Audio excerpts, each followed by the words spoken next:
Generic greetings and welcome back once again to Airships Lost Flotilla. Today's beverage is a quite interesting apple and lemon twist super greens shake type thing. Someone gifted me a sachet and, well, it exists, and that's the best thing I can really say about it. Either way, welcome back to Airships Lost Flotilla. In a previous video, we take a look at the Corvette, and it's pretty good. I think I underestimated it, really. It's got low health, but good speed and turn radius. The main takeaway is that the bonus of 50% XP gain is exceptional, and I think the two major things that made it a loss, although we did get quite a way through the run, is I neglected its maneuverability. I didn't outmaneuver enemies where I should, and also the deck gun. I should have upgraded it sooner rather than later. Either way, we're not focusing on that in this video. Instead, we're going to look at the beam frigate. This is similar in terms of HP, speed, and turn radius. It's not as quick, but it is armed with a Spinal Suspendium beam. 3 damage. 0.6 second reload every 16 shots, 1,200 range, and 20% arc of fire. So it's not as damaging or longer range as the Suspendium cannon, but it does go. So yes, now this is something that you again unlock from the magic symbols area, and at the time recording I don't know whether or not I'm able to share the code, but if I am, I will update the video description and or comments. Let's go to beam frigate, and what do I want? I probably want to upgrade the gun. So I could go with Imani, which is reduction in upgrade refresh costs to cycling through stuff. Minus 40% XP again though, but same price for repeat ship upgrades. I don't think I'm going to do a lot of repeats. Command Diathric. Damage taken in the last 6 seconds. 100% fire rate, but minus 100% XP gain. Or Zoe, which is reduction in fire rate but extra accuracy. I'm going to go with the other fella, so when we take damage we fire a lot quicker. So the main takeaway with this thing, as I said, is that it is a beam weapon, and it's like almost like a tank destroyer in that it's not got a fixed gun, but it does have a very, very limited arc of fire. In this case, I believe it is about 20 degrees, so not much at all. And obviously, we've taken some damage, but we're going to fire a lot faster. The main takeaway is that, yeah, it's pointed one way, so you can't fire behind. A lot of our time in airships has been basically spent driving away from the opponents while our guns do the work. We've been using turrets. This doesn't have that. I mean, we do have the option for other weapons. That'll come later on. But yeah, we'll have to see. I think it's got 2 module slots. Oh, this is bad. Okay, let's just pick this up and spin around and get a couple of shots off. Ooh, that could have gone horribly wrong. So, a couple of takeaways here. 2 modules, 2 weapon slots, doctrine slot, and 2 escort slots. Spinal Suspendium weapon cannot be removed. It is locked for the vessel, which is different from other ones. Anyway, what do we have? Resilience, extra HP, and reduction in stun chance. We're going to pick that up. Reinforced hull. That is not bad. It is minus 30%, plus 30% HP, but minus 10% speed. Not ideal. Lightening the load. Reduction in HP, extra speed, and extra turn rate. Extra turn rate is good for this vessel. But we've still only got 8 HP. I'm going to probably not buy anything else. I don't think the cannon. But let's see what we've got. We've got pirates and fungus. I don't think fungus is the way to go. I really don't. But I'm going to try it. The reason I don't think it's the way to go is because they are quite slow moving. But also, look at the damage they take. It takes basically a full salvo of us to deal with this. Yeah, to deal with that, it takes a full salvo. And then we can't just fire and forget. We have to specifically focus on each individual fun guys. And we don't have any control of when this ship fires. It just fires when stuff is in front of it. I mean, to be fair, that comment is true of all of the vessels, but the difference being, we've got a turret at that time. So this thing, for example, I'm going to have to really skirt round, and my goal now is just survival. Like, because I don't think we can take those out yet. So we can drive through. I mean, oh, that's not where you want the spawns, is it? Let's pick up some scrap here. Loot, whatever you want to call it. Oh, well, we got hit there, so we're going to fire a lot faster. That's the end of that one. Okay. We've got rockets. We've got extra escort slots. Fire doors. Scavenger nets. Reduction in speed, but extra gather range. I'm going to pick that one up. Same as a trader. Getting those early is going to work out. And I think I'm just going to pick up something with something with range. I'm going to go with rockets. I would like a Suspendium cannon, because I always like Suspendium cannons. Clockwork wasps, defend the workshop, reward rockets. Oh, we just paid for that. Right, I'm going to go with Cultist then. Yeah, I just wanted something with a arc of fire. And spin. There we go. So this should hopefully help us out. The upgrade slots for the cannon, by the way, the Suspendium beam, is you can either go with, I think it's a rapid fire beam, so it pretty much doesn't stop firing, but I've not actually personally tried it. The other one is it's a siege beam, so it does a lot more damage. And as good as a high rate of fire might be, if something called siege beam and I don't pick it, then that is a poor reflection on me, I think. Right, let's gather the other stuff up. And get this, get this, get this. And grab some of this other stuff. Alright. So, gunnery officer. Extra fire rate and extra accuracy. That's pretty good. Costs 80 though. Careful aim is reduction in range but extra damage. I'm going to pick that up. And I think I may get a helmsman actually. Increase our turn rate once again. And next wave. This time it has to be pirates again. Apparently we have something about pirates. We really don't like pirates. Oh, one of them actually hit us. Interesting.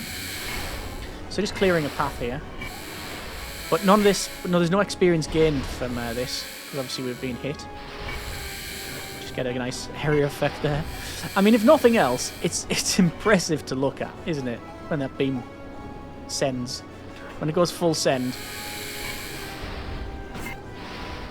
And just head over here.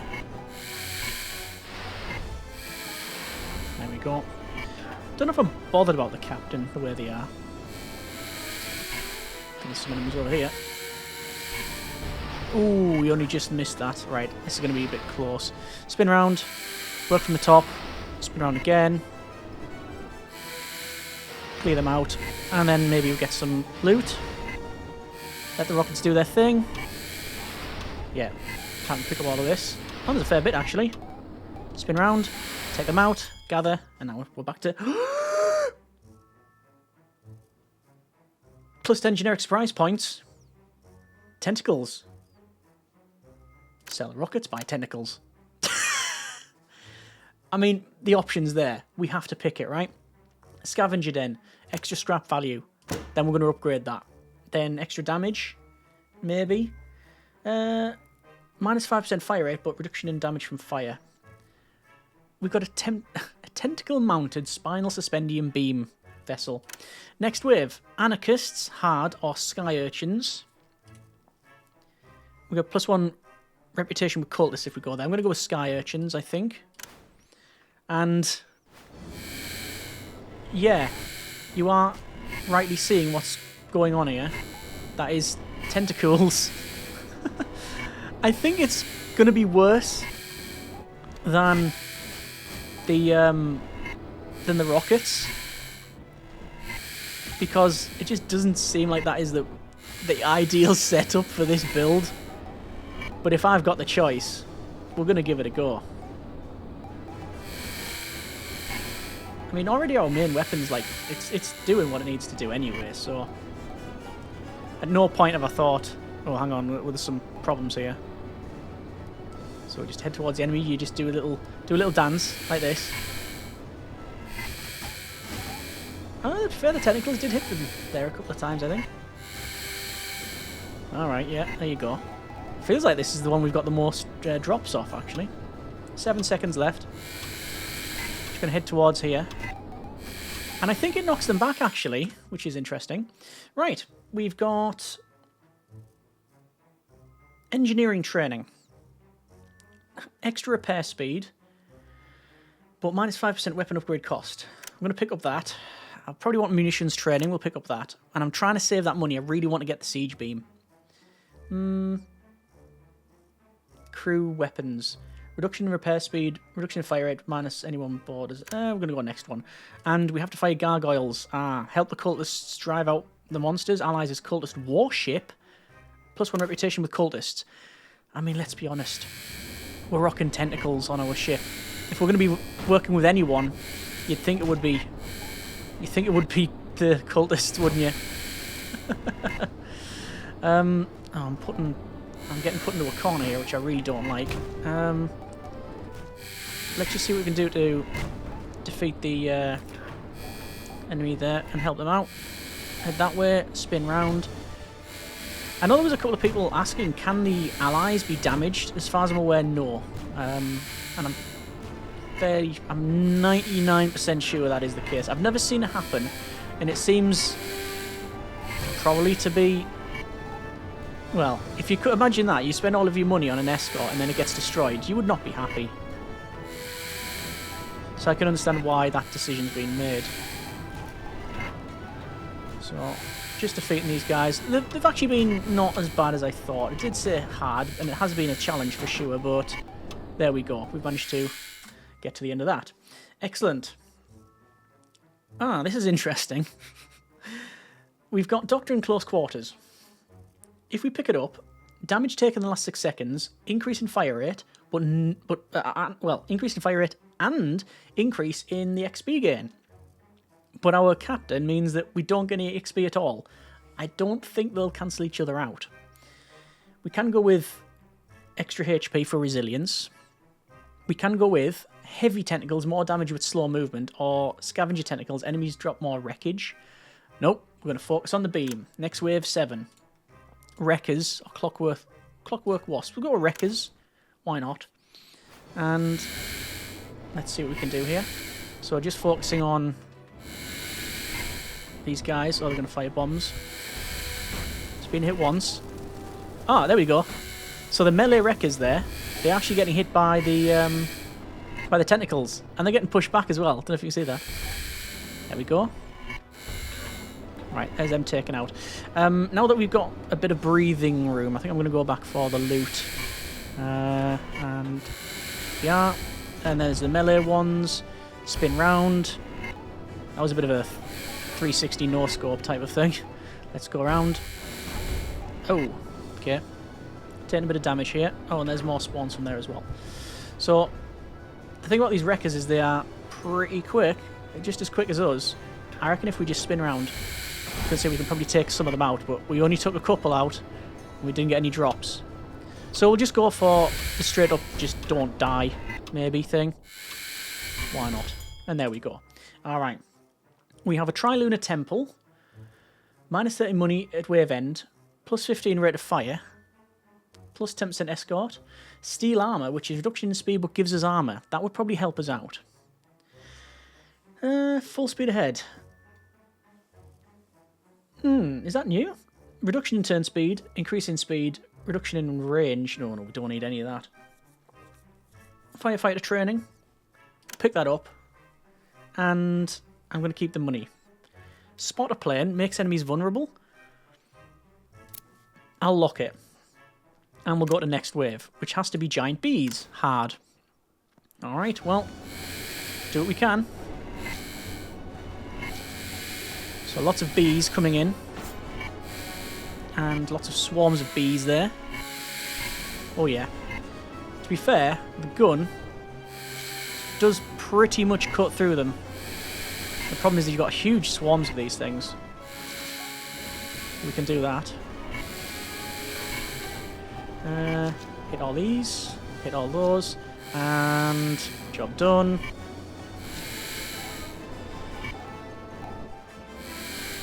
push that guy out of the way. Oh, actually, that didn't push the guy out of the way. It actually pushed them in towards us, which is not good. We're on 20 seconds. Oh, no. That's bad. That's bad. Right. Run away. Yeah, the tentacles... That was the first time that I thought these tentacles are actually a negative, because I'm sure they sort of grabbed it and pushed it closer towards me. Anyway, I'm not going to take any risks on this one. We'll just end the fight. The problem is I'm dodging a lot of risk. Navigation training. Reduction in... increase in speed and turn speed. Fleet command. Not really that bothered. Protective idle. Interesting. 300 generic units of currency. Damage causes enemy knockback. That could be useful. I'm going to go with navigation training, obviously. And we are so close to the siege beam that I'm going to have to go with that. Fungus or dragons. After that, it's local navy. Extra scrap value. After that, we can go for dragons and wreckers again. Although I do fancy... I'm going to go with dragons and then the navy. Alright. So... Ow. Already, dragons. Well, we know they hurt. I was going to say, why was our thing not firing there? And there's that taken out. This is where we're going to have some problems with this dragon, because I'm going to have to... I mean, I can go... I am faster than the dragons. But when they do that, it's kind of bad, isn't it? Yeah. There you go. That's been the beam frigate. It's very fun. I needed that upgrade faster. Yeah. That's actually my second or third fight with that, and that tends to happen. Get to that point there where, because it's that fixed rate of fire, you have to turn around and ranged enemies, well, yeah, it hurts. It hurts. Well, like I say, I could try again, but that's been, I think, my third attempt with the beam frigate, and the same thing's happened. Pilot error, almost certainly, but it is probably out of all of them the most quirky and one of the most interesting. I'm hungry for a rematch on that one. Let me know if you want to see that. Otherwise, that has been the beam frigate. What would you do differently? How would you pilot it differently? Let me know in the comments, and as always, hope you have enjoyed it. Thanks very much for watching. Take care, and generic partings.